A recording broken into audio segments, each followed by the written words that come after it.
ನಮಸ್ಕಾರ. ಕರ್ನಾಟಕ ಈ ದಿನಕ್ಕೆ ಸ್ವಾಗತ. ನಾನು ತೇಜಸ್ವಿನಿ. ನಾಡಿನ ಸಮಸ್ತ ವಿವಿಸಿ ವಾಹಿನಿ ವೀಕ್ಷಕರಿಗೆ ಕನ್ನಡ ರಾಜ್ಯೋತ್ಸವದ ಹಾರ್ದಿಕ ಶುಭಾಶಯಗಳು. ಈಗ ಹೆಡ್ಲೈನ್ಸ್. ಸಡಗರ ಸಂಭ್ರಮದಿಂದ ಜರುಗಿದ 70ನೇ ಕನ್ನಡ ರಾಜ್ಯೋತ್ಸವ. ನಾಡಿನಾದ್ಯಂತ ಕನ್ನಡ ರಾಜ್ಯೋತ್ಸವ ಆಚರಣೆ. ನೋಡುಗರ ಕಣ್ಮನ ಸೆಳೆದ ಕನ್ನಡ ಭಾಷೆಯ ನೃತ್ಯಗಳು. ಜಿಲ್ಲೆಯಲ್ಲಿ ಅರ್ಥಪೂರ್ಣವಾಗಿ ನಡೆದ ಕನ್ನಡ ರಾಜ್ಯೋತ್ಸವ. ಕನ್ನಡ ರಾಜ್ಯೋತ್ಸವ ಪ್ರಶಸ್ತಿಗೆ ಹಿರಿಯ ಪತ್ರಕರ್ತ ಜಗದೀಶ್ ಚೌಡವಳ್ಳಿ ಭಾಜನ. ವಿವಿಸಿ ವಾಹಿನಿ ಮುಖ್ಯಸ್ಥರಿಗೆ ರಾಜ್ಯೋತ್ಸವ ಸನ್ಮಾನ. ಬೆಳೆ ನಷ್ಟಕ್ಕೆ 2798 ಕೋಟಿ ರು ಪರಿಹಾರ ನೀಡಿಕೆ. ಮೂಲಸೌಕರ್ಯಕ್ಕೆ ಮರು ನಿರ್ಮಾಣಕ್ಕೆ 1545 ಕೋಟಿಗೆ ಕೇಂದ್ರಕ್ಕೆ ಬೇಡಿಕೆ. ಸಚಿವ ಕೃಷ್ಣ ಬೈರೇಗೌಡ ಹೇಳಿಕೆ.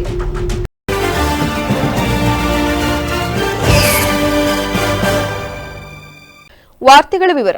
ಕನ್ನಡ ರಾಜ್ಯೋತ್ಸವವೆಂಬುದು ನಿತ್ಯೋತ್ಸವವಾಗಬೇಕು.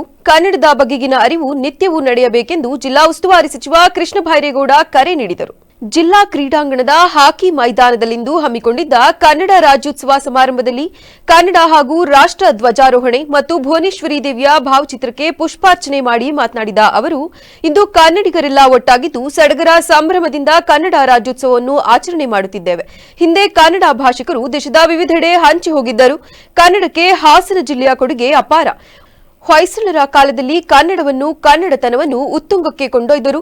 ಹೊಯ್ಸಳರ ಕನ್ನಡದ ಘೋಷಣೆ, ಭಾಷೆ, ಸಂಗೀತ, ನೃತ್ಯಕ್ಕೆ ನೀಡಿದ ಕೊಡುಗೆಯನ್ನು ಮರೆಯುವ ಹಾಗಿಲ್ಲ. ಹಾಗೆಯೇ ಶಿಲ್ಪಕಲೆಗೂ ದೊಡ್ಡ ಕೊಡುಗೆಯನ್ನು ಜಗತ್ತು ಮರೆಯಬಾರದು. ಬಾನು ಮುಷ್ತಾಕ್ ಅವರು ಪ್ರತಿಷ್ಠಿತ ಬೂಕರ್ ಪ್ರಶಸ್ತಿ ತಂದುಕೊಟ್ಟರು. ಸಾಹಿತ್ಯ ಮತ್ತು ಸಾಂಸ್ಕೃತಿಕವಾಗಿಯೂ ಹಾಸನ ದೊಡ್ಡ ಕೊಡುಗೆಯನ್ನು ನೀಡಿದೆ. 21ನೇ ಶತಮಾನದಲ್ಲಿ ಬದಲಾವಣೆಯ ಬಿರುಗಾಳಿಯಲ್ಲಿ ಯುವ ಸಮುದಾಯ ಇತಿಹಾಸ ಮೆಲುಕು ಹಾಕಲು ಹಿಂದೇಟು ಹಾಕುತ್ತಿರುವ ಕಾರಣ ಸಂಸ್ಕೃತಿಯ ಉಳಿವು ಕಷ್ಟವಾಗುತ್ತಿದೆ. ಪಾಶ್ಚಿಮಾತ್ಯ ಸಂಸ್ಕೃತಿಯ ವ್ಯಾಮೋಹ ಬೆಳೆಯುತ್ತಿದೆ. ಬೇರೆ ಭಾಷೆಗಳ ವ್ಯಾಮೋಹ ಬೇಡ ಎಂದು ಮನವಿ ಮಾಡಿದರು. ಇದಕ್ಕೂ ಮುನ್ನ ಪೊಲೀಸರು ಮತ್ತು ಶಾಲಾ ಕಾಲೇಜು ವಿದ್ಯಾರ್ಥಿಗಳು, ಎನ್ಸಿಸಿ ಸೇವಾದಳ ತಂಡ ಸೇರಿ ಒಟ್ಟು 23 ತಂಡಗಳು ನಡೆಸಿಕೊಟ್ಟ ಆಕರ್ಷಕ ಪಥಸಂಚಲನದಲ್ಲಿ ಗೌರವ ವಂದನೆ ಸ್ವೀಕರಿಸಿದರು. ಮಕ್ಕಳೇ, ಇವತ್ತು ಸ್ವಚ್ಛವಾಗಿ ಕನ್ನಡ ಮಾತಾಡೋದು ಕಷ್ಟ ಸಾಧ್ಯವಾದಂತ ಕೆಲಸ ಆಗಿದೆ. ಒಂದು ಕಡೆ ಮನೆ ಒಳಗಡೆ ಬೇರೆ ಭಾಷೆಯ ವ್ಯಾಮೋಹ, ಇಂಗ್ಲಿಷ್ ಕಲಿಬೇಕು, ನಾನು ಇಂಗ್ಲಿಷ್ ಕಲಿಯೋದ್ರ ಪರ ಇದ್ದೇನೆ. ಆದ್ರೆ ಆ ವ್ಯಾಮೋಹ ಇದೆಯಲ್ಲ, ಏನೋ ಆಂಗ್ಲ ಭಾಷೆಯಿಂದ ನಮಗೆ ಉನ್ನತ ಸ್ಥಾನಮಾನ, ಇಂಗ್ಲಿಷ್ ಮಾತಾಡಿದ್ರೆ ಮಾತ್ರ ಗೌರವ ಅನ್ನುವಂತಹ ಈ ಕೀಳು ಮನೋಭಾವ ಪರಕೀಯರು ನಮ್ಮ ಆಳುವಂತಹ ಸಂದರ್ಭದಲ್ಲಿ ಯಾವ ಒಂದು ಕೀಳು ಮನೋಭಾವ ನಮ್ಮಲ್ಲಿತ್ತು, ಅದರ ಪಳಿಯುಳಿಕೆಯ ಸಂಕೇತ ಇದೆ. ಭಾಷೆ ಕಲಿಬೇಕು, ಅವಶ್ಯಕತೆಗೆ ತಕ್ಕ ಹಾಗೆ ಕಲಿಬೇಕು. ನಮ್ಮ ಭಾಷೆ, ನನ್ನ ತಾಯಿ ಯಾವತ್ತೂ ನನ್ನ ತಾಯಿನೇ. ಯಾರೋ ಪಕ್ಕದ ಮನೆಯವರು ನನ್ನ ತಾಯಿ ಆಗ್ಲಿಕ್ಕೆ ಸಾಧ್ಯ ಇಲ್ಲ. ನನ್ನ ತಾಯಿ ಕನ್ನಡ ಭಾಷೆ. ಅದನ್ನ ನಾವೆಂದಿಗೂ ಕೂಡ, ನನ್ನ ತನವನ್ನ ನಾನು ಬಿಟ್ಕೊಟ್ರೆ ನಾಳೆ ನೀನ್ ಯಾರು ಅಂತ ಕೇಳಿದ್ರೆ ನನಗೆ ಗೊತ್ತಿರೋದಿಲ್ಲ ನಾನು ಯಾರು ಅಂತ, ಇಲ್ಲ ನನಗೆ ನಾನು ಯಾರು ಅಂತ ಗೊತ್ತಿಲ್ಲ ಅಂತ ಹೇಳಿದ್ರೆ ನನ್ನ ಕಾಲ ಮೇಲೆ ನಿಂತು ಬದುಕುವಂತ ಯಾವ ಹಕ್ಕು ನನಗೆ ಇರೋದಿಲ್ಲ. ಹಾಗಾಗಿ ನನ್ನ ತನವನ್ನ ನಾವು ಉಳಿಸ್ಕೊಳ್ಬೇಕು. ನಮ್ಮ ಭಾಷೆಯಲ್ಲಿ ನಮ್ಮ ತನ ಅಡಗಿದೆ, ನಮ್ಮ ಇತಿಹಾಸ ಇದೆ, ನಮ್ಮ ಸಂಸ್ಕೃತಿ ಇದೆ, ಸಾಹಿತ್ಯ ಇದೆ, ಜಾನಪದ ಇದೆ, ನಮ್ಮ ಮಣ್ಣಿನ ಸೊಗಡು ನಮ್ಮ ಭಾಷೆಯಲ್ಲಿ ಅಡಗಿದೆ. ಅದನ್ನೇನಾದ್ರೂ ನಾವು ಬಿಟ್ಕೊಂಡ್ರೆ ನಾವು ಇಲ್ಲದಂತೆ ಆಗ್ತೇವೆ. ಹಾಗಾಗಿ ನಮ್ಮ ತನವನ್ನ ಉಳಿಸಿಕೊಳ್ಳುವಂತ ಜಾಗೃತಿ ನಮ್ಮಲ್ಲಿ ಬೇಕಾಗಿದೆ. ಈ ಸಂದರ್ಭದಲ್ಲಿ ಸಂಸದ ಶ್ರೇಯಸ್ ಪಟೇಲ್, ಸ್ಥಳೀಯ ಶಾಸಕ ಎಚ್ಪಿ ಸ್ವರೂಪ್ ಪ್ರಕಾಶ್, ಜಿಲ್ಲಾಧಿಕಾರಿ ಕೆಎಸ್ ಲತಾ ಕುಮಾರಿ, ಎಸ್ಪಿ ಮೊಹಮ್ಮದ್ ಸುಜೀತಾ, ಜಿಲ್ಲಾ panchayat CEO Poornima, AC Gangannanavar, tahsildar Geetha, mayor Girish Channaveerappa, ಉಪಮೇಯರ್ ಹೇಮಲತಾ, ಎಎಸ್ಪಿ ವೆಂಕಟೇಶ್ ನಾಯ್ಡು ಮೊದಲಾದವರು ಹಾಜರಿದ್ದರು. ಇದೇ ವೇಳೆ ವಿವಿಧ ಕ್ಷೇತ್ರಗಳಲ್ಲಿ ಸಾಧನೆ ಮಾಡಿದ ಹಿರಿಯ ಪತ್ರಕರ್ತ ಹಾಗೂ ಜನಹಿತ ಸಂಪಾದಕ ಜಗದೀಶ್ ಚೌಡವಳ್ಳಿ, ಸುವರ್ಣ ನ್ಯೂಸ್ ಹಾಸನ ಜಿಲ್ಲಾ ಕ್ಯಾಮರಾಮನ್ ಶರತ್ ಹೆಚ್ಆರ್, ಶೈಕ್ಷಣಿಕ ಕ್ಷೇತ್ರದಿಂದ ಟೈಮ್ಸ್ ಗಂಗಾಧರ್ ಬಿಕೆ, ಸಮಾಜ ಸೇವೆಗಾಗಿ ಶ್ರೀನಿವಾಸ್ ನಾಯ್ಕ ಮೊದಲಾದವರನ್ನು ಸಚಿವರು ಹಾಗೂ ಜಿಲ್ಲಾಡಳಿತದಿಂದ ಸನ್ಮಾನಿಸಿ ಅಭಿನಂದಿಸಲಾಯಿತು. ಇಂದು ನಗರದ ಜಿಲ್ಲಾ ಕ್ರೀಡಾಂಗಣದಲ್ಲಿ ಜಿಲ್ಲಾಡಳಿತದ ವತಿಯಿಂದ ನಡೆದ ಕನ್ನಡ ರಾಜ್ಯೋತ್ಸವ ಕಾರ್ಯಕ್ರಮದಲ್ಲಿ ವಿವಿಧ ಕ್ಷೇತ್ರಗಳಲ್ಲಿ ಸಾಧನೆಗೈದ ಸಾಧಕರನ್ನು ಸನ್ಮಾನಕ್ಕೆ ಆಯ್ಕೆ ಮಾಡಲಾಗಿದ್ದು, ಪತ್ರಿಕಾ ಕ್ಷೇತ್ರದಿಂದ ಹಿರಿಯ ಪತ್ರಕರ್ತರಾದ ಜಗದೀಶ್ ಚೌಡವಳ್ಳಿ ಅವರು ಸನ್ಮಾನಕ್ಕೆ ಭಾಜನರಾದರು. ಹಾಸನ ತಾಲೂಕಿನ ಚೌಡವಳ್ಳಿ ಗ್ರಾಮದ ರಂಗೇಗೌಡ ಹಾಗೂ ಕಮಲಮ್ಮ ಅವರ ಪುತ್ರರಾಗಿ 1967ರಲ್ಲಿ ಜನಿಸಿದ ಇವರು ಕಳೆದ 15 ವರ್ಷಗಳಿಂದ ಮಾಧ್ಯಮ ಕ್ಷೇತ್ರದಲ್ಲಿ ಸಕ್ರಿಯರಾಗಿದ್ದು Hi Surya, Times of Udyog, Hi Okkaliga ಸೇರಿದಂತೆ ವಿವಿಧ ಪತ್ರಿಕೆಗಳನ್ನು ಪ್ರಾರಂಭಿಸಿ ಸದ್ಯ ಕಳೆದ 6 ವರ್ಷಗಳಿಂದ ಜನಹಿತ ಕನ್ನಡ ದಿನಪತ್ರಿಕೆ ಸಂಪಾದಕರು ಹಾಗೂ ವಿವಿಸಿ ಟಿವಿ ಮುಖ್ಯಸ್ಥರಾಗಿ ಸೇವೆ ಸಲ್ಲಿಸುತ್ತಿದ್ದಾರೆ.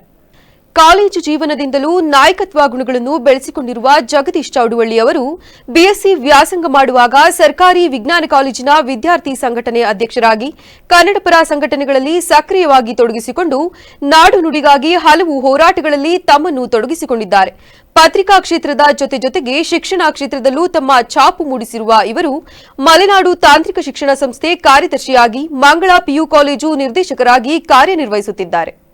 ಇಂದು ಕನ್ನಡ ರಾಜ್ಯೋತ್ಸವದ ಸನ್ಮಾನಕ್ಕೆ ಭಾಜನರಾದ ಜಗದೀಶ್ ಚೌಡವಳ್ಳಿ ಅವರಿಗೆ ಹಾಸನ ಜಿಲ್ಲಾ ಕಾರ್ಯನಿರತ ಪತ್ರಕರ್ತರ ಸಂಘದ ಅಧ್ಯಕ್ಷರಾದ ವೇಣುಕುಮಾರ್ ಹಾಗೂ ಸಂಘದ ಪದಾಧಿಕಾರಿಗಳು ಮತ್ತು ಹಿರಿಯ ಮತ್ತು ಕಿರಿಯ ಪತ್ರಕರ್ತರು ಹಾಗೂ ಸಂಪಾದಕರು ಅಭಿನಂದನೆ ಸಲ್ಲಿಸಿದರು. ಕನ್ನಡ ರಾಜ್ಯೋತ್ಸವ ದಿನಾಚರಣೆ 2025ರ ಅಂಗವಾಗಿ ನಮ್ಮ ಹಾಸನ ಟಿವಿ ವತಿಯಿಂದ ಆಯೋಜಿಸಿದ್ದ ಕನ್ನಡ ಬೃಹತ್ ಧ್ವಜ ಮೆರವಣಿಗೆಗೆ ಜಿಲ್ಲಾಧಿಕಾರಿಗಳ ಕಚೇರಿ ಆವರಣದಲ್ಲಿಂದು ಜಿಲ್ಲಾಧಿಕಾರಿ ಲತಾ ಕುಮಾರಿ ಅವರು ಚಾಲನೆ ನೀಡಿದರು. ಈ ಸಂದರ್ಭದಲ್ಲಿ ಮಹಾನಗರ ಪಾಲಿಕೆಯ ಉಪಮೇಯರ್ ಹೇಮಲತಾ, ಜಿಲ್ಲಾ ಪೊಲೀಸ್ ವರಿಷ್ಠಾಧಿಕಾರಿ ಮೊಹಮ್ಮದ್ ಸುಜೀತಾ, ಜಿಲ್ಲಾ ಪಂಚಾಯತ್ ಮುಖ್ಯ ಕಾರ್ಯನಿರ್ವಾಹಕ ಅಧಿಕಾರಿ ಬಿಆರ್ ಪೂರ್ಣಿಮಾ, ಕನ್ನಡ ಸಾಹಿತ್ಯ ಪರಿಷತ್ ಅಧ್ಯಕ್ಷರಾದ ಎಚ್ಎಲ್ ಮಲ್ಲೇಶ್ ಗೌಡ, ರಾಜ್ಯ ಸರ್ಕಾರಿ ನೌಕರರ ಸಂಘದ ಜಿಲ್ಲಾಧ್ಯಕ್ಷ ಕೃಷ್ಣೇಗೌಡ, ಆಯೋಜಕರಾದ ತೌಫೀಕ್ ಅಹಮದ್ ಹಾಗೂ ವಿವಿಧ ಸಂಘಟನೆಗಳ ಪದಾಧಿಕಾರಿಗಳು ಭಾಗವಹಿಸಿದ್ದರು. ಸಮಸ್ತ ನಾಡಿನ ಜನತೆಗೆ ಕನ್ನಡ ರಾಜ್ಯೋತ್ಸವದ ಶುಭಾಶಯಗಳು. ಕನ್ನಡವೇ ಸತ್ಯ, ಕನ್ನಡವೇ ನಿತ್ಯ, ಕನ್ನಡವೇ ನಮ್ಮ ಉಸಿರು. ಕನ್ನಡಾಂಬೆಗೆ ಜಯವಾಗಲಿ. ಮಾನ್ಯ ಕಂದಾಯ ಸಚಿವರು ಹಾಗೂ ಜಿಲ್ಲಾ ಉಸ್ತುವಾರಿ ಸಚಿವರಾದ ಕೃಷ್ಣ ಬೈರೇಗೌಡ ಅವರು ಇಂದು ಹೇಮಾವತಿ ಜಲಾಶಯಕ್ಕೆ ಬಾಗಿನ ಅರ್ಪಣೆ ಮಾಡಿದರು. ಸಂಸದರಾದ ಶ್ರೇಯಸ್ ಪಟೇಲ್, ರಾಜ್ಯ ಗೃಹ ಮಂಡಳಿ ಅಧ್ಯಕ್ಷರು ಹಾಗೂ ಶಾಸಕರಾದ ಕೆಎಂ ಶಿವಲಿಂಗೇಗೌಡ, ಶಾಸಕರಾದ ಸಿಎನ್ ಬಾಲಕೃಷ್ಣ, ಸಿಮೆಂಟ್ ಮಂಜು, ನಗರಾಭಿವೃದ್ಧಿ ಪ್ರಾಧಿಕಾರದ ಅಧ್ಯಕ್ಷರಾದ ಪಟೇಲ್ ಶಿವಪ್ಪ, ಜಿಲ್ಲಾಧಿಕಾರಿ ಲತಾ ಕುಮಾರಿ, ಜಿಲ್ಲಾ ಪೊಲೀಸ್ ವರಿಷ್ಠಾಧಿಕಾರಿ ಮೊಹಮ್ಮದ್ ಸುಜೀತಾ, ಜಿಲ್ಲಾ ಪಂಚಾಯಿತಿ ಮುಖ್ಯ ಕಾರ್ಯನಿರ್ವಾಹಕ ಅಧಿಕಾರಿ ಬಿಆರ್ ಪೂರ್ಣಿಮಾ ಮತ್ತಿತರರು ಹಾಜರಿದ್ದರು.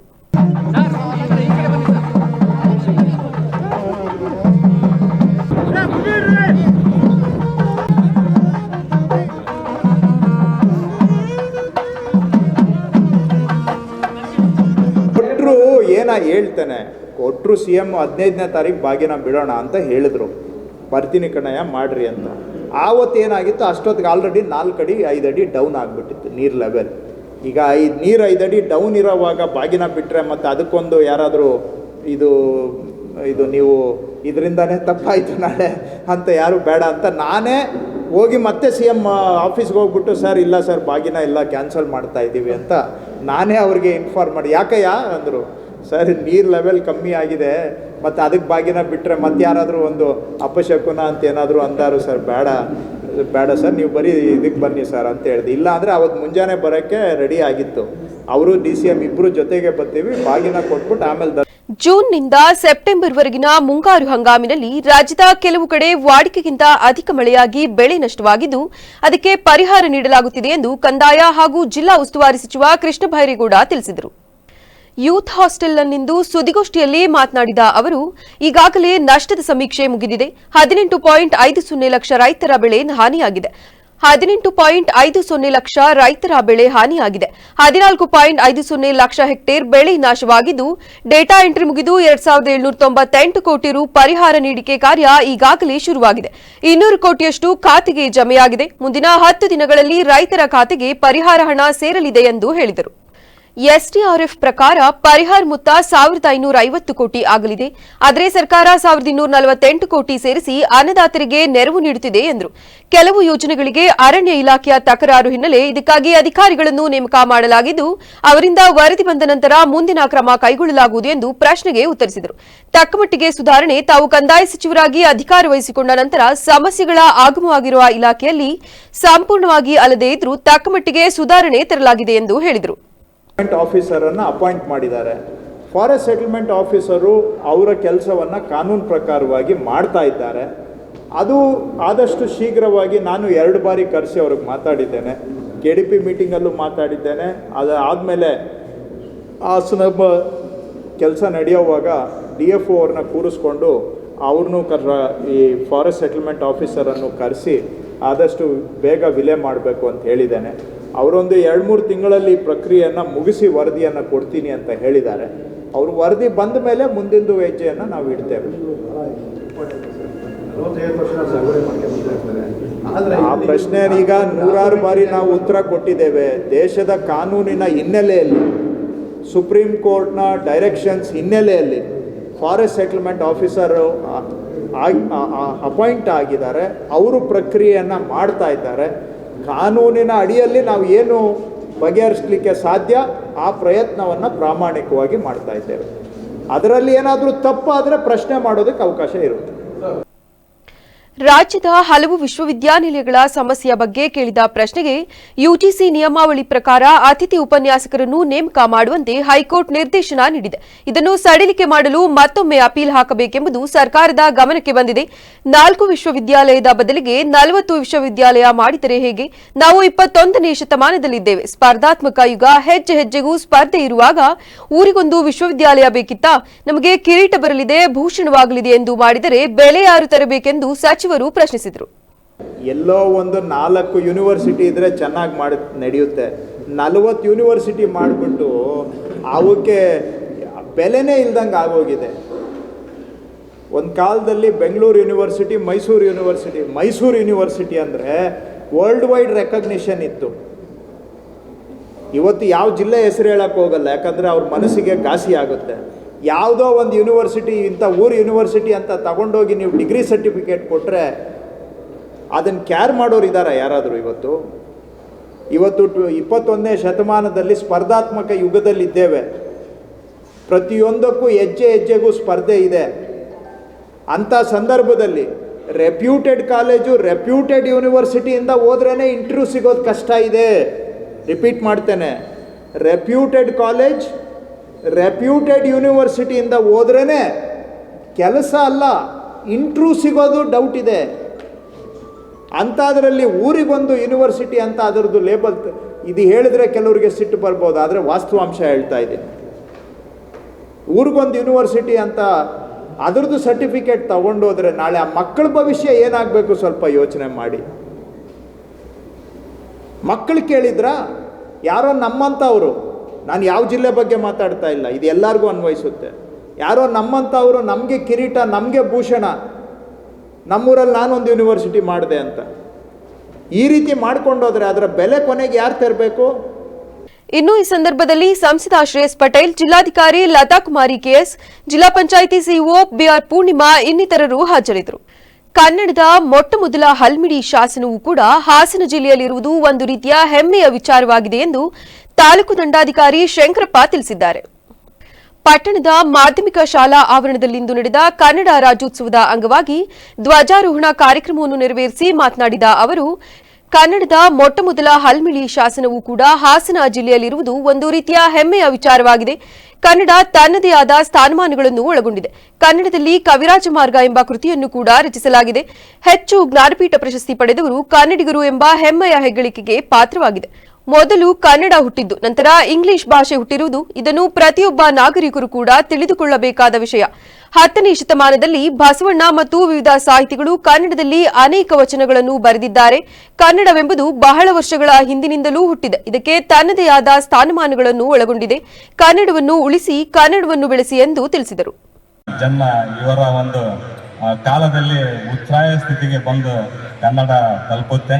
ನಮ್ಮ ಕನ್ನಡ ಭಾಷೆ ಹುಟ್ಟಿದೊಳಗೆ ಏನು ಜನನ ಆಗುತ್ತೆ, ಅವಾಗ ಇನ್ನೂ ನಮ್ಮ ಈಗೇನು ಇಂಗ್ಲೀಷ್ ವ್ಯಾಮೋಹದಾಗತ್ತೀವಿ, ಆ ಭಾಷೆ ಇನ್ನೂ ಹುಟ್ಟಿರಲೇ ಇಲ್ಲ.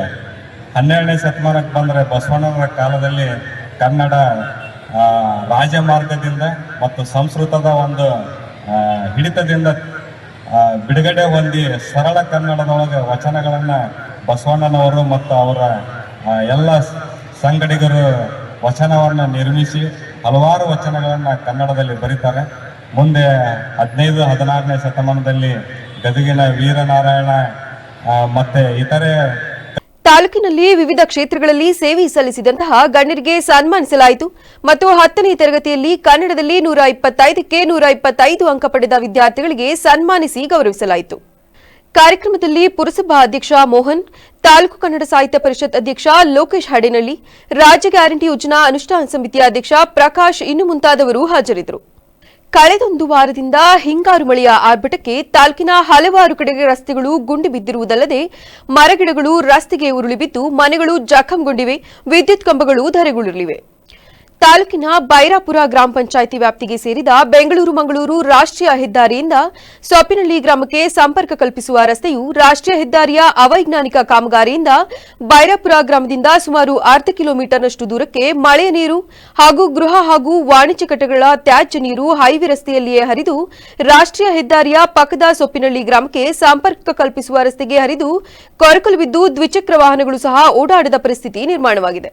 ವಿಷಯ ತಿಳಿದು ಸ್ಥಳಕ್ಕೆ ಆಗಮಿಸಿದ ಸಕಲೇಶಪುರ ವಿಧಾನಸಭಾ ಕ್ಷೇತ್ರದ ಕಾಂಗ್ರೆಸ್ ಮುಖಂಡ ಮುರಳಿ ಮೋಹನ್ ಹಾಗೂ ಕಾರ್ಯಕರ್ತರು ಸ್ಥಳೀಯ ಗ್ರಾಮಸ್ಥರೊಂದಿಗೆ ಆಗಮಿಸಿ ಸ್ಥಳವನ್ನು ವೀಕ್ಷಿಸಿ ಕೊರಕಲು ಬಿದ್ದ ರಸ್ತೆಯನ್ನು ಶೀಘ್ರವಾಗಿ ಸರಿಪಡಿಸುವಂತೆ ರಾಷ್ಟ್ರೀಯ ಹೆದ್ದಾರಿ ಅಭಿವೃದ್ಧಿ ಅಧಿಕಾರಿಗಳಿಗೆ ದೂರವಾಣಿ ಮೂಲಕ ಕರೆ ಮಾಡಿ ತಿಳಿಸಿದರು.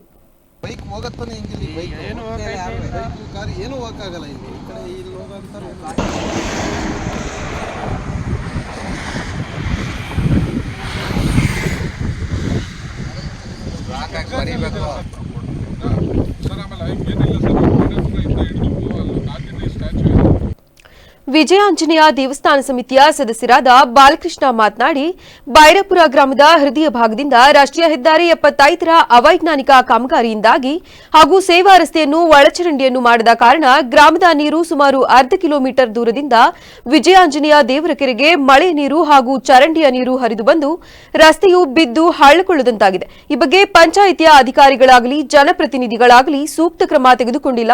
ಇದರಿಂದಾಗಿ ದೇವರ ಸನ್ನಿಧಿಯ ಸುತ್ತ ಕೊಳಚೆ ನೀರು ಸಂಗ್ರಹವಾಗಿದೆ ಹಾಗೂ ಸೊಪ್ಪಿನಹಳ್ಳಿ ಗ್ರಾಮಕ್ಕೆ ಸಂಪರ್ಕ ಕಲ್ಪಿಸುವ ರಸ್ತೆಯು ಸಂಪೂರ್ಣ ಹಾಳಾಗಿದ್ದು ಪಾದಚಾರಿಗಳು ದ್ವಿಚಕ್ರ ವಾಹನ ಸವಾರರು ಸಹ ಓಡಾಡುವುದು ಕಷ್ಟಕರವಾಗಿದೆ. ಇದಕ್ಕೆ ಸೂಕ್ತ ರೀತಿಯಲ್ಲಿ ರಸ್ತೆಯನ್ನು ವ್ಯವಸ್ಥೆ ಮಾಡಿಕೊಡಬೇಕೆಂದು ತಿಳಿಸಿದರು. ಸುತ್ತಮುತ್ತಲ ಗ್ರಾಮಸ್ಥರು ಸೇರಿ ನಾವೆಲ್ಲ ಈ ಬೈರಾಪುರದ ದೇವಿ ವಿಜಯಾಂಜನೇಯ ಒಂದು ದೇವರ ಕೆರೆ ಎಂಬ ಕೆರೆಯಲ್ಲಿ ಒಂದು ಆಂಜನೇಯ ಸ್ವಾಮಿ ದೇವಸ್ಥಾನವನ್ನು ನಿರ್ಮಾಣ ಮಾಡಬೇಕು ಅಂತ ನಾವೆಲ್ಲ ಉತ್ತೇಜಕರಾಗಿ ಎಲ್ಲರೂ ಸೇರಿ ಒಂದು ಆಂಜನೇಯ ಸ್ಟ್ಯಾಚ್ಯೂವನ್ನು ನಿರ್ಮಾಣ ಮಾಡಿದ್ದೇವೆ. ಆದರೆ ರಾಷ್ಟ್ರೀಯ ಹೆದ್ದಾರಿ NH-75 ರಸ್ತೆಯಲ್ಲಿ ಇದು ಹಾದು ಹೋಗಿರೋದ್ರಿಂದ ಇಲ್ಲಿ ರಸ್ತೆಯ ಬೈರಾಪುರದ ಕೇಂದ್ರ ಅಲ್ಲಿಂದಲೂ ಸಮೇತ ನೀರು ಸುಮಾರು ಗೊಚ್ಚೆ ನೀರುಗಳೆಲ್ಲ ಸೇರಿ ನಮ್ಮ ಈ ದೇವರ ಕೆರೆಗೆ ಬರ್ತಾ ಇದೆ. ಆದರೆ ರಾಷ್ಟ್ರೀಯ ಹೆದ್ದಾರಿಯವರು ನಾವು ಪ್ರಸ್ತಾಪ ಮಾಡಿದ ಸಂದರ್ಭದಲ್ಲಿ ಅವರು ಇದಕ್ಕೆ ನೀರು ಹಾದು ಹೋಗುವಂತ ನೀರನ್ನು ಒಳಚರಂಡಿ ವ್ಯವಸ್ಥೆ ಮಾಡಿಕೊಡ್ತೀವಿ ಅಂತ ಹೇಳಿ.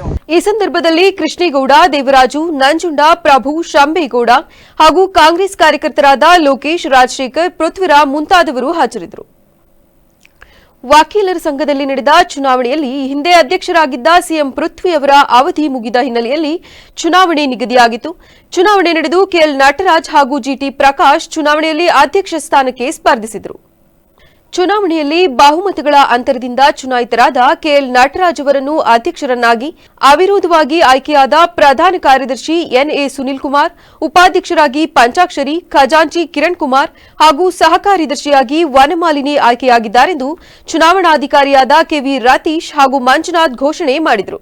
ಈ ಸಂದರ್ಭದಲ್ಲಿ ಮಾತನಾಡಿದ ನೂತನ ಅಧ್ಯಕ್ಷ ಕೆಎಲ್ ನಟರಾಜ್, ನನ್ನ ಮೇಲೆ ಅಭಿಮಾನವಿಟ್ಟು ನನಗೆ ಈ ಚುನಾವಣೆಯಲ್ಲಿ ಅಭೂತಪೂರ್ವ ಗೆಲುವನ್ನು ತಂದುಕೊಟ್ಟ ವಕೀಲರ ಸಂಘದ ಕೆಲಸವನ್ನು ಮಾಡಲು ನನಗೆ ಅವಕಾಶ ಮಾಡಿಕೊಟ್ಟ ಹಿರಿಯ ಹಾಗೂ ಕಿರಿಯ ವಕೀಲರಿಗೆ ಅಭಿನಂದನೆ ಸಲ್ಲಿಸುತ್ತೇನೆ.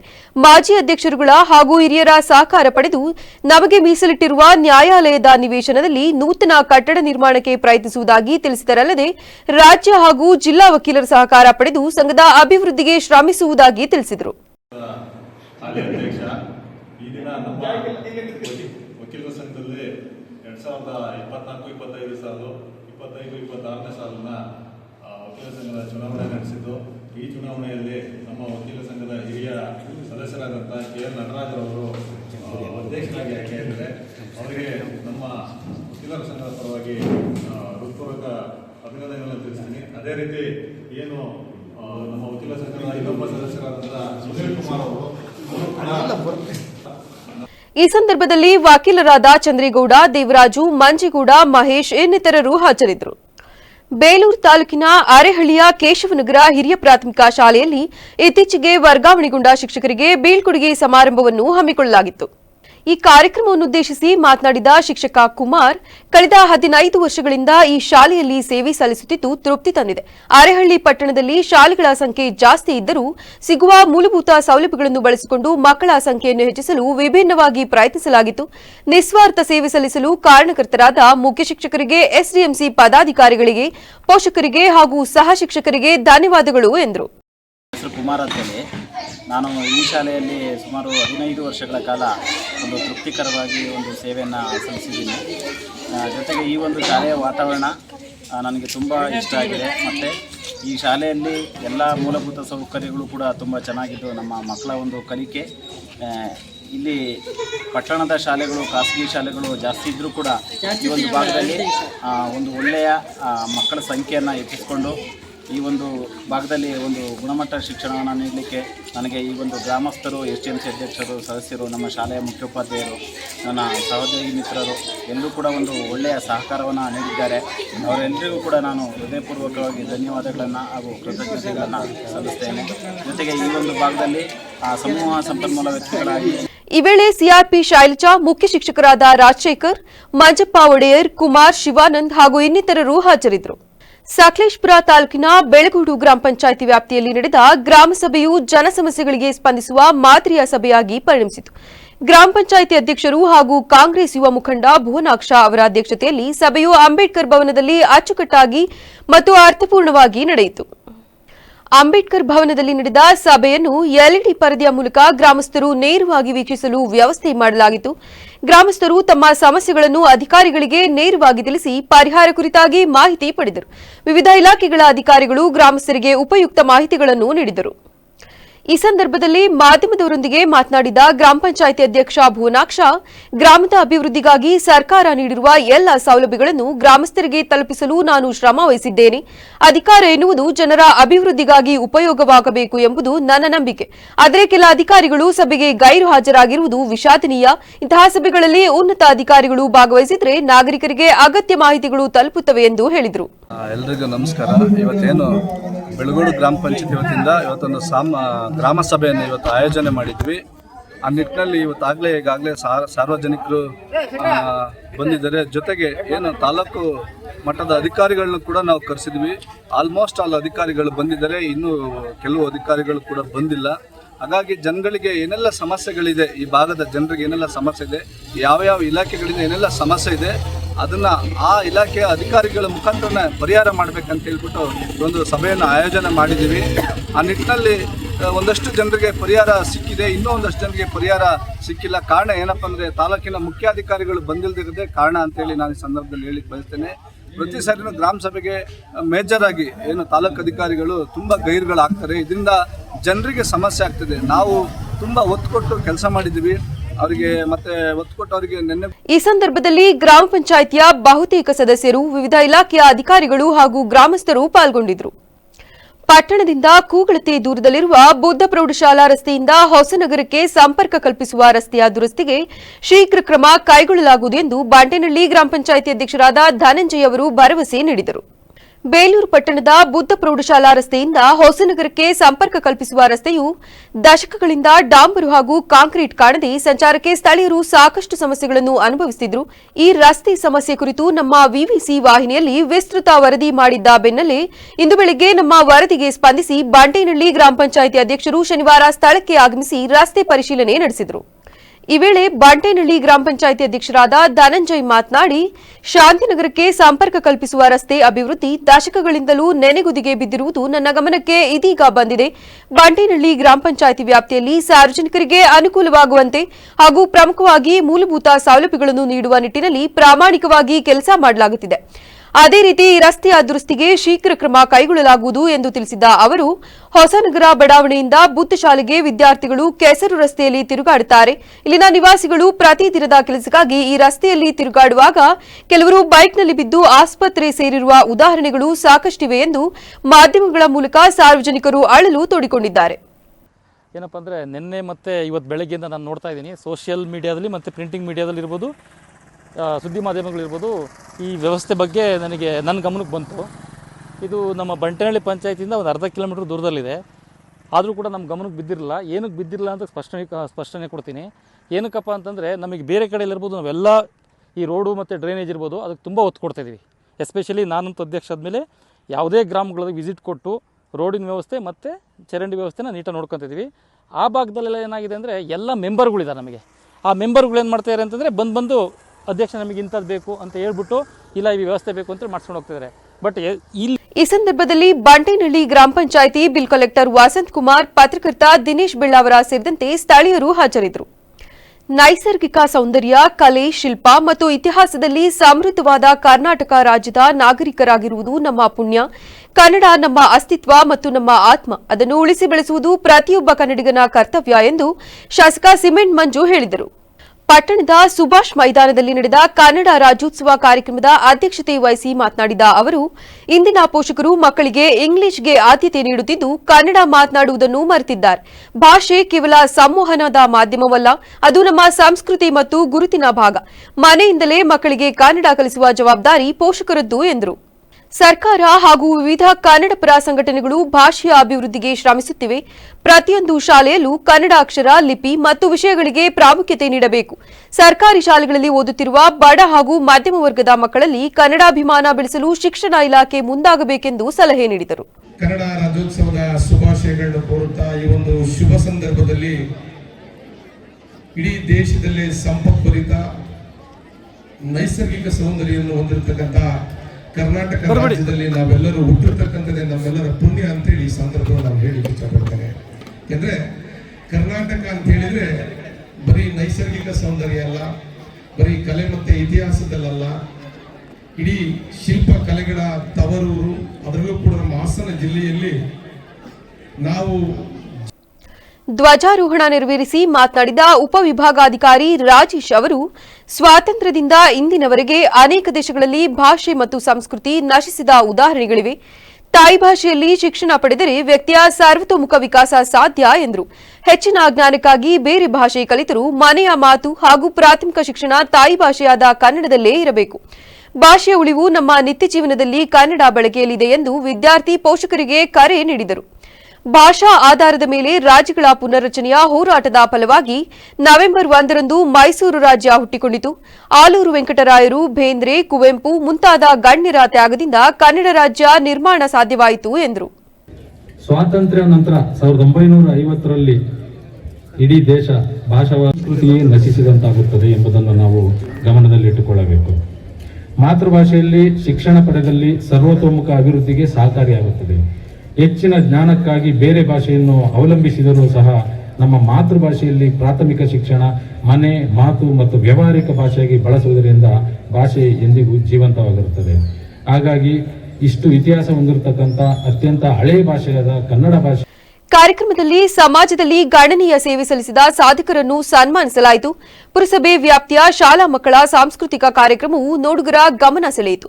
ಈ ಸಂದರ್ಭದಲ್ಲಿ ಪುರಸಭೆ ಅಧ್ಯಕ್ಷೆ ಜ್ಯೋತಿ ರಾಜ್ಕುಮಾರ್, ಉಪಾಧ್ಯಕ್ಷೆ ಝರೀನಾ, ತಹಶೀಲ್ದಾರ್ ಸುಪ್ರೀತ್, ತಾಲೂಕು ಕಾರ್ಯನಿರ್ವಹಣಾಧಿಕಾರಿ ಗಂಗಾಧರ, ಸಭಾ ಮುಖ್ಯಾಧಿಕಾರಿ ಮಹೇಶ್ವರಪ್ಪ, ಕ್ಷೇತ್ರ ಶಿಕ್ಷಣಾಧಿಕಾರಿ ಪುಷ್ಪ ಸೇರಿದಂತೆ ಇನ್ನಿತರರು ಉಪಸ್ಥಿತರಿದ್ದರು. ರಾಷ್ಟ್ರೀಕೃತ ಬ್ಯಾಂಕುಗಳಲ್ಲಿ ಕನ್ನಡ ರಾಜ್ಯೋತ್ಸವ ಕಾರ್ಯಕ್ರಮವನ್ನು ನಿರಾಕರಣೆ ಮಾಡಿರುವುದು ಸರಿಯಲ್ಲ ಎಂದು ಕರ್ನಾಟಕ ರಕ್ಷಣಾ ವೇದಿಕೆಯ ತಾಲೂಕು ಅಧ್ಯಕ್ಷ ಮಧುಕರಡೆ ತಿಳಿಸಿದ್ದಾರೆ. ಇಂದು ತಾಲೂಕಿನಾದ್ಯಂತ ಎಲ್ಲ ಶಾಲಾ ಕಾಲೇಜು ಹಾಗೂ ಸರ್ಕಾರಿ ಕಚೇರಿಗಳಲ್ಲಿ ಹಾಗೂ ಎಲ್ಲಾ ಸಂಘಟನೆಗಳು ತಮ್ಮ ತಮ್ಮ ಕಚೇರಿಗಳಲ್ಲಿ ರಾಜ್ಯೋತ್ಸವವನ್ನು ಅದ್ದೂರಿಯಾಗಿ ಆಚರಿಸಿದ್ದಾರೆ. ಆದರೆ ರಾಷ್ಟ್ರೀಕೃತ ಬ್ಯಾಂಕ್ಗಳು ಮಾತ್ರ ಈ ದಿನ ಸರ್ಕಾರಿ ರಜೆ ಎಂದು ರಜೆ ತೆಗೆದುಕೊಂಡು ರಾಜ್ಯೋತ್ಸವವನ್ನು ಆಚರಿಸದೆ ಉದ್ದಟತನ ತೋರಿಸಿದ್ದಾರೆ. ಇವರಿಗೆ ಹೇಳೂರು ಕೇಳೂರು ಯಾರೂ ಇಲ್ಲದ ಹಾಗೆ ನಡೆದುಕೊಳ್ಳುತ್ತಾರೆ. ಇವರಿಗೆ ಕನ್ನಡಿಗರ ಆದಾಯ ಮಾತ್ರ ಬೇಕು. ಕನ್ನಡದ ರಾಜ್ಯೋತ್ಸವವನ್ನು ಆಚರಿಸುವುದಕ್ಕೆ ಮಾತ್ರ ಅಸಡ್ಡೆ. ಇವತ್ತಿನ ರಾಷ್ಟ್ರೀಕೃತ ಬ್ಯಾಂಕುಗಳಲ್ಲಿ ಅರ್ಧಕ್ಕೂ ಹೆಚ್ಚು ಜನ ಬೇರೆ ರಾಜ್ಯದವರು ಕೆಲಸ ಮಾಡುತ್ತಿದ್ದು, ನಮ್ಮ ರಾಜ್ಯದವರು ಕೇವಲ ಬೆರಳೆಣಿಕೆಯಷ್ಟು ಮಾತ್ರ ಇದ್ದಾರೆ. ಅದಕ್ಕೆ ಇವರಿಗೆ ನಮ್ಮ ರಾಜ್ಯದ ಮೇಲೆ ಅಗೌರವ.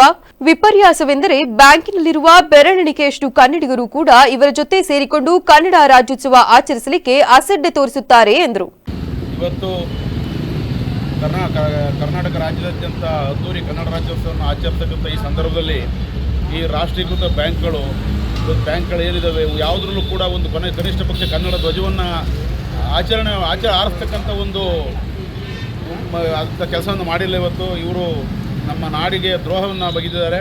ಇವತ್ತು ಕರ್ನಾಟಕದಲ್ಲಿ ಎಲ್ಲ ತಿಂದು ತೇಗಿ ಎಲ್ಲ ಕರ್ನಾಟಕದ ಜನತೆ ದುಡ್ಡಿನಿಂದ ನಡೀತಕ್ಕಂಥ ಈ ಬ್ಯಾಂಕ್ಗಳಲ್ಲಿ ಇವತ್ತು ಕನ್ನಡಿಗರನ್ನ ಮತ್ತು ಕನ್ನಡವನ್ನು ವಿರೋಧಿಸ್ತಾ ಬಂದಿದ್ದಾರೆ. ಅದೇ ರೀತಿ ಕನ್ನಡ ರಾಜ್ಯೋತ್ಸವವನ್ನು ಕೊಡಪಕ್ಷ ಒಂದು ಬಾವುಟವನ್ನು ಆರಿಸಿಲ್ಲ. ಇವತ್ತು ಈ ನಿಟ್ಟಿನಲ್ಲಿ ನಡೆದಂಥ ಪೂರ್ವಭಾವಿ ಸಭೆಯಲ್ಲಿ ಎಲ್ಲ ನಾವು ಕನ್ನಡ ಪರ ಸಂಘಟನೆ ಮುಖಂಡರುಗಳು, ತಹಶೀಲ್ದಾರರು ಮತ್ತು ಶಾಸಕರ ನೇತೃತ್ವದಲ್ಲಿ ನಡೆದಂಥ ಸಭೆಯಲ್ಲಿ ಈ ಒಂದು ಪ್ರತಿಯೊಂದು ಬ್ಯಾಂಕ್ಗಳಲ್ಲಿ ಹಾಗೂ ವಿದ್ಯಾಸಂಸ್ಥೆಗಳಲ್ಲಿ ಕನ್ನಡ ಧ್ವಜವನ್ನು ಆರಿಸಬೇಕು ಮತ್ತು ಕರ್ನಾಟಕ ರಾಜ್ಯೋತ್ಸವವನ್ನು ಆಚರಣೆ ಮಾಡಬೇಕು. ಈ ಸಂದರ್ಭದಲ್ಲಿ ಕರ್ನಾಟಕ ರಕ್ಷಣಾ ವೇದಿಕೆಯ ಸಂಘದ ತಾಲೂಕು ಆಟೋ ಘಟಕದ ಅಧ್ಯಕ್ಷ ನವೀನ್ ಆರ್ಯ, ಕಾರ್ಯದರ್ಶಿ ಲೋಕೇಶ್, ಉಪಾಧ್ಯಕ್ಷ ಆನಂದ್ ಎಂಆರ್ ಇನ್ನು ಮುಂತಾದವರು ಹಾಜರಿದ್ದರು. ಕನ್ನಡ ರಾಜ್ಯೋತ್ಸವ ಸಮಾರಂಭದಲ್ಲಿ ಪುರಸಭಾ ಚುನಾಯಿತ ಪ್ರತಿನಿಧಿಗಳಿಗೆ ಅವಮಾನ ಮಾಡಲಾಗಿದೆ ಎಂಬ ಕಾರಣದಿಂದ ಪುರಸಭಾ ಅಧ್ಯಕ್ಷೆ ಜ್ಯೋತಿ ರಾಜ್ಕುಮಾರ್, ಉಪಾಧ್ಯಕ್ಷರು ಹಾಗೂ ಸದಸ್ಯರು ವೇದಿಕೆಯಲ್ಲಿ ಅಸಮಾಧಾನ ವ್ಯಕ್ತಪಡಿಸಿದರು. ಕಾರ್ಯಕ್ರಮದ ವೇಳೆ ಪುರಸಭಾ ಅಧ್ಯಕ್ಷೆ ಜ್ಯೋತಿ ರಾಜ್ಕುಮಾರ್ ಮಾತನಾಡಿ, ಕಾರ್ಯಕ್ರಮದ ಆಯೋಜನೆಗೆ ಅಗತ್ಯವಿರುವ ಎಲ್ಲ ಸಹಾಯವನ್ನು ಪುರಸಭೆ ನೀಡಿದೆ. ಸುಭಾಷ್ ಮೈದಾನದ ಸ್ವಚ್ಛತೆ, ವೇದಿಕೆ ನಿರ್ಮಾಣ, ಧ್ವಜಸ್ತಂಭ ಸ್ಥಾಪನೆ ಎಲ್ಲವನ್ನೂ ಪುರಸಭೆ ವತಿಯಿಂದ ಮಾಡಲಾಗಿದೆ. ಆದರೂ ಕಳೆದ ಕೆಲವು ವರ್ಷಗಳಿಂದ ಪುರಸಭಾ ಸದಸ್ಯರನ್ನು, ಅಧ್ಯಕ್ಷೆ, ಉಪಾಧ್ಯಕ್ಷರನ್ನು ಕಾರ್ಯಕ್ರಮಗಳಲ್ಲಿ ಕಡೆಗಣಿಸಲಾಗುತ್ತಿದೆ ಎಂದು ಆಕ್ರೋಶ ವ್ಯಕ್ತಪಡಿಸಿದರು. ಕನ್ನಡ ಶಾಲೆಯಲ್ಲಿ ಕನ್ನಡ ಬಾವುಟ ಹಾರಿಸಂಗಿಲ್ಲ ಅಂತೀರಾ? ಪಾಕಿಸ್ತಾನ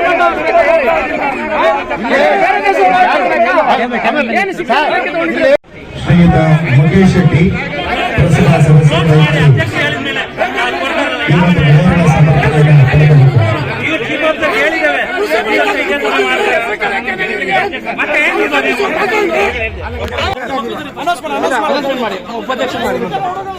ಶ್ರೀಮತಿ ಜರೀನಾ ಬಾನು ಉಪಾಧ್ಯಕ್ಷರು ಪುರಸಭೆ ಸದಸ್ಯರು ದಯಮಾಡಿ ನಿರಂತರ ಕಾಣಿಕೆಯನ್ನು ಪಡೆಯಬೇಕಾಗಿ ಅವರಲ್ಲಿ.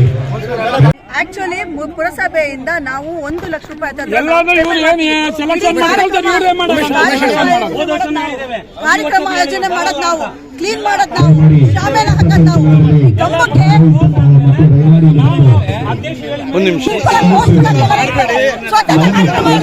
ಒಂದು ಫ್ಲಾಗ್ ಹೊಡೆಯೋದಕ್ಕೆ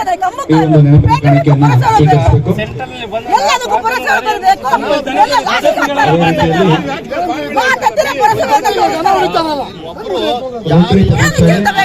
ಇವತ್ತಿಷ್ಟು ಸ್ವಚ್ಛವಾಗಿದೆ ಅಂತ ಹೇಳಿದ್ರೆ ಪುರಸಭೆ ಕಾರಣ ಸರ್. ಒಂದು ನಮ್ಮ ಪೌರ ಕಾರ್ಮಿಕರು ಪೇಂಟ್ ಹೊಡೆದಿದ್ದಾರೆ ನಿನ್ನೆ. ಒಂದು ವೋಟ್ ಆಫ್ ಥ್ಯಾಂಕ್ಸ್ ಇಲ್ಲ.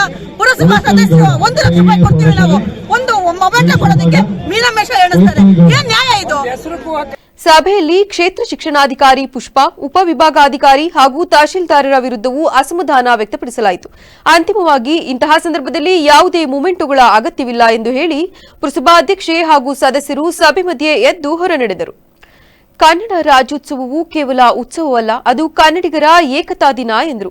ಕನ್ನಡ ಭಾಷೆಗೆ 2000 ವರ್ಷಗಳ ಇತಿಹಾಸವಿದ್ದು 1956 ನವೆಂಬರ್ 1ರಂದು ವಿಶಾಲ ಮೈಸೂರು ರಾಜ್ಯ ರಚನೆಯಾಗಿ 1973ರಲ್ಲಿ ಅದಕ್ಕೆ ಕರ್ನಾಟಕ ಎಂಬ ಹೆಸರು ದೊರೆತಾಗ ನಿಜವಾದ ಸಾಂಸ್ಕೃತಿಕ ಏಕತೆ ಸಾಧಿತವಾಯಿತು ಎಂದು ಬೇಲೂರು ತಹಶೀಲ್ದಾರ್ ಶ್ರೀಧರ್ ಕಂಕನವಾಡಿ ಹೇಳಿದರು. ಬೇಲೂರು ತಾಲೂಕು ರಾಷ್ಟ್ರೀಯ ಹಬ್ಬಗಳ ಆಚರಣಾ ಸಮಿತಿ ವತಿಯಿಂದ ಏರ್ಪಡಿಸಲಾಗಿದ್ದ ಕನ್ನಡ ರಾಜ್ಯೋತ್ಸವದಲ್ಲಿ ಧ್ವಜಾರೋಹಣ ನಡೆಸಿ ಶುಭ ಹಾರೈಸಿ ಮಾತನಾಡಿದ ಅವರು, ಕನ್ನಡ ಪ್ರೇಮ ನವೆಂಬರ್ ತಿಂಗಳಿಗಷ್ಟೇ ಸೀಮಿತವಾಗದೆ ನಿತ್ಯವೂ ಜೀವಂತವಾಗಿರಬೇಕು ಎಂದ ಅವರು, ಬೇಲೂರು ತಾಲೂಕಿನಲ್ಲಿ ಹಲ್ಮಿಡಿ ಗ್ರಾಮದಲ್ಲಿ ಕನ್ನಡದ ಪ್ರಥಮ ಶಿಲಾಶಾಸನ ಸಿಕ್ಕಿರುವುದನ್ನು ಉಲ್ಲೇಖಿಸಿ, ಈ ನಾಡು ಕನ್ನಡ ಸಂಸ್ಕೃತಿಯ ತವರೂರಾಗಿದೆ.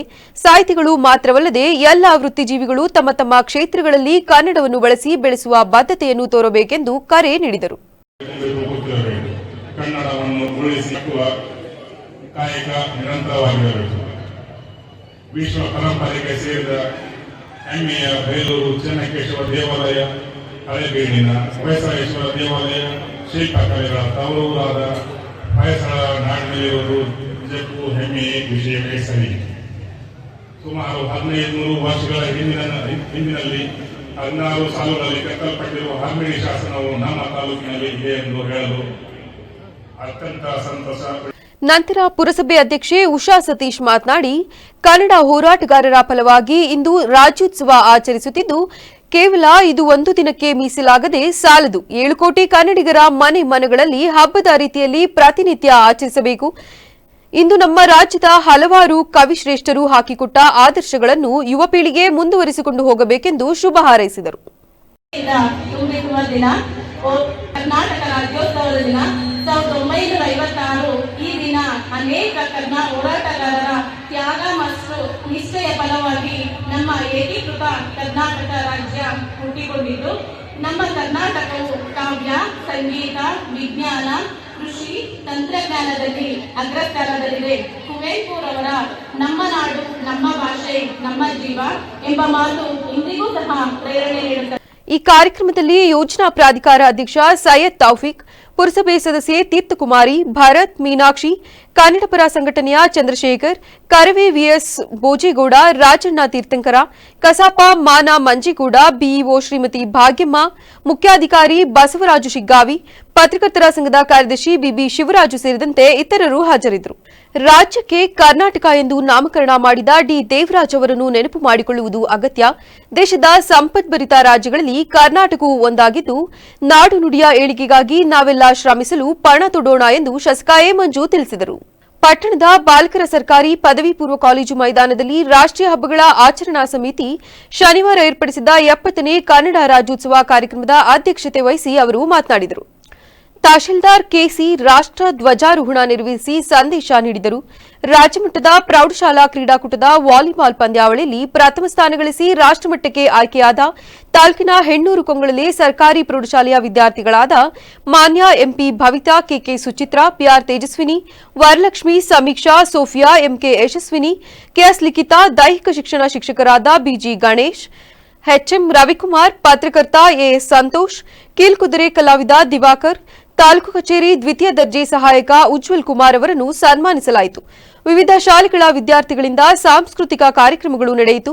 ಪಟ್ಟಣ ಪಂಚಾಯಿತಿ ಅಧ್ಯಕ್ಷ ಎಸ್ಎಸ್ ಪ್ರದೀಪ್ ಕುಮಾರ್, ಉಪಾಧ್ಯಕ್ಷ ಸುಬಾನ್ ಶರೀಫ್, ಸದಸ್ಯರಾದ ಕೃಷ್ಣಯ್ಯ, ಹೂವಣ್ಣ, ಅಬ್ದುಲ್ ಬಾಸಿತ್, ಶಾರದಾ, ಅನುಷಾ, ಲಕ್ಷ್ಮಿ, ತಾಲೂಕು ಸರ್ಕಾರಿ ನೌಕರರ ಸಂಘದ ಅಧ್ಯಕ್ಷ ಪುಟ್ಟರಾಜು, ವಿವಿಧ ಇಲಾಖೆ ಅಧಿಕಾರಿಗಳು ಕಾರ್ಯಕ್ರಮದಲ್ಲಿ ಉಪಸ್ಥಿತರಿದ್ದರು. ಪ್ರತಿ ವರ್ಷದಂತೆ ನವೆಂಬರ್ 1ನೇ ತಾರೀಕು ರಾಜ್ಯೋತ್ಸವದ ಆಚರಣೆ ಮಾಡ್ತಕ್ಕಂಥದ್ದು ಸಂಪ್ರದಾಯವಾಗಿ ಬಂದಿರತಕ್ಕಂಥದ್ದು.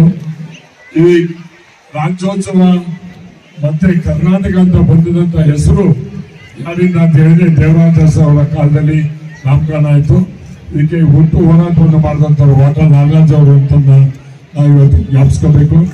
ಇವತ್ತು ಕರ್ನಾಟಕ ತಹಸೀಲ್ದಾರ್ ಹೇಳಿದ್ರಾಗಲೇ ಇಡೀ ದೇಶದಲ್ಲಿ ಎಲ್ಲ ರಾಜ್ಯ ಒಂದು ತರ ಆದ್ರೆ ನಮ್ಮ ಕರ್ನಾಟಕ ರಾಜ್ಯ ಭಾರಿ ಸಮೃದ್ಧವಾಗಿ ನೆಮ್ಮದಿಯಿಂದ ಎಲ್ಲ ತರವಾದಂತ ಬೆಳೆಗಳಿರ್ತಕ್ಕಂಥದ್ದು ಇರ್ಬೋದು, ಬೆಳೆಗಳು ಬೆಳೆಯುವಂಥದ್ದಾಗ್ಬೋದು, ಸಂಪತ್ ಭರಿತವಾದಂಥ ರಾಜ್ಯ ಯಾವ್ದಾದ್ರು ದೇಶದಲ್ಲಿ ಇದ್ರೆ ಅದು ಕರ್ನಾಟಕ ರಾಜ್ಯ ಅಂತ ಅನ್ನೋದನ್ನ ನಾವು ಯಾರು ಮರಿಬಾರ್ದು. ಅದಕ್ಕೆ ನಮ್ಮ ಪೂರ್ವಿಕರು ಇಲ್ಲಿ ನಾವೆಲ್ಲ ಹುಟ್ಟಿರ್ತಕ್ಕಂಥದ್ದು ನಮ್ಮ ಪುಣ್ಯ. ಇವತ್ತು ರಾಜ್ಯೋತ್ಸವದ ದಿನಾಚರಣೆ ದಿನ ತಾವೆಲ್ಲರೂ ಭಾಗಿಯಾಗಿದ್ದೀರಿ, ಯಶಸ್ವಿಯಾಗಿ ಮಾಡಿದ್ದೀರಿ. ಮಕ್ಕಳು ಕೂಡ ಚೆನ್ನಾಗಿ ಪ್ರದರ್ಶನವನ್ನು ಕೊಟ್ಟಿದ್ದಾರೆ. ಪೇರೆಂಟ್ಸ್ ನಾಡಿನೆಲ್ಲೆಡೆ ಕನ್ನಡ ರಾಜ್ಯೋತ್ಸವ ಸಡಗರ ಸಂಭ್ರಮ ಮನೆ ಮಾಡಿದರೆ ಕಲಬುರಗಿಯಲ್ಲಿ ಕನ್ನಡ ರಾಜ್ಯೋತ್ಸವ ದಿನದಂದೇ ಕಲ್ಯಾಣ ಕರ್ನಾಟಕ ಪ್ರತ್ಯೇಕ ರಾಜ್ಯಕ್ಕೆ ಆಗ್ರಹಿಸಿ ಪ್ರತ್ಯೇಕ ಧ್ವಜಾರೋಹಣಕ್ಕೆ ಯತ್ನ ನಡೆದಿರೋ ಘಟನೆ ನಡೆದಿದೆ. ನವೆಂಬರ್ 1ರಂದು ಬೆಳಗ್ಗೆ 7:30ಕ್ಕೆ ಕಲ್ಯಾಣ ಕರ್ನಾಟಕ ಪ್ರತ್ಯೇಕ ರಾಜ್ಯ ಹೋರಾಟ ಸಮಿತಿ ಅಧ್ಯಕ್ಷ ಎಂಎಸ್ ಪಾಟೀಲ್ ನರಿಬೋಳ ನೇತೃತ್ವದಲ್ಲಿ ಜಗತ್ ವೃತ್ತದಿಂದ ಪಾಟೀಲ್ ವೃತ್ತದವರೆಗೆ ಪ್ರತಿಭಟನೆ ಮೆರವಣಿಗೆ ಮೂಲಕ ಸಾಗಿತು. ಪ್ರತ್ಯೇಕ ಧ್ವಜಾರೋಹಣಕ್ಕೆ ತೆರಳುತ್ತಿದ್ದ ವೇಳೆ ಮಾರ್ಗ ಮಧ್ಯೆ ಪೊಲೀಸರು ಬಂಧಿಸಿದ್ದಾರೆ. ಇನ್ನು 371 ಜೆ ಕಾಲಂ ಸಿಕ್ಕರೂ ಈ ಭಾಗ ಅಭಿವೃದ್ಧಿ ಆಗ್ತಿಲ್ಲ ಮತ್ತು ರಾಜ್ಯೋತ್ಸವ ಪ್ರಶಸ್ತಿ ವಿಚಾರದಲ್ಲಿ ಈ ಭಾಗಕ್ಕೆ ಸರ್ಕಾರ ಮಲತಾಯಿ ಧೋರಣೆ ಮಾಡಿದೆ ಅಂತ ಹೋರಾಟಗಾರರು ಕಿಡಿಕಾರಿದ್ದಾರೆ.